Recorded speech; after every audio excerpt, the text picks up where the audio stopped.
Hello বন্ধুরা, আমরা চলেছি হরিদ্বার। হ্যাঁ, ঠিক শুনেছেন, হরিদ্বার।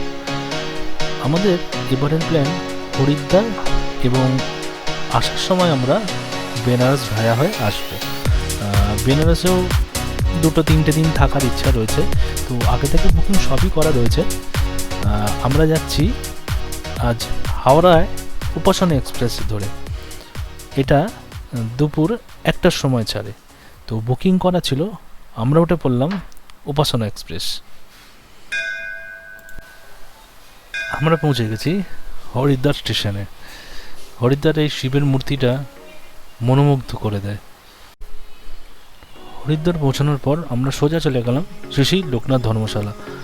যারা একটু কম খরচের মধ্যে থাকতে চান তারাই ধর্মশালায় থাকতে পারেন। এটার বুকিং কলকাতার অফিস থেকেও হয় এবং এখানে ডাইরেক্ট এসেও করা যায়। আমি আপনাদের ছবি তুলে দিচ্ছি, এখানকার ফোন নাম্বার, আপনারা ডাইরেক্ট কন্ট্যাক্ট করতে পারেন। ধর্মশালার ভেতরের পরিবেশটা খুব সুন্দর ছিল। ভেতরে একটা ছোট্ট লোকনাথ মন্দিরও রয়েছে এবং ঘরগুলো বেশ বড়ই। ঠান্ডা থাকার জন্য আমরা এখানে গিজারও ব্যবহার করেছি। প্রত্যেকটা ঘরে এখানে গিজার আছে। আর লোকেশন ওয়াইজ খুব একটা খারাপ না, ব্যালকনি আছে বড়। ব্যালকনি থেকে আপনারা সামনে পাহাড় এবং কিছুটা গঙ্গার পাড়ও দেখা যায়। যাই হোক, আপনারা যদি কম খরচায় থাকতে চান তো আমার মনে হয় এটা আপনারা চুজ করতে পারেন।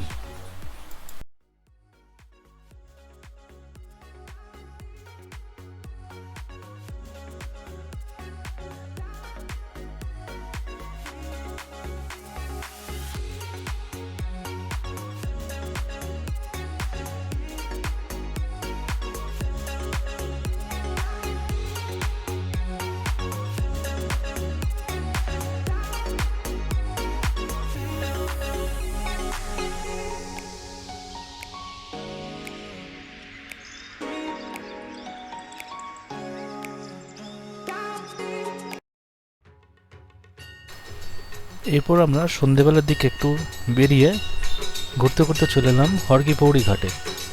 দেরি হওয়ার জন্য আজকে এখানে সন্ধ্যারতি আমরা হয়তো দেখতে পাইনি, কিন্তু খুব সুন্দর পরিবেশটা লাগছিল। চারিদিকে লোকজন ঘোরাফেরা করছে। ঠান্ডা তো একটু ছিলই, আর সবাই ছবি তুলতে তো ব্যস্ত রয়েছেই। আপনারা দেখতেই পারেন এই গঙ্গার সুন্দর রূপ হরিদ্বার ছাড়া আমার মনে হয় আর কোথাও পাবেন বলে।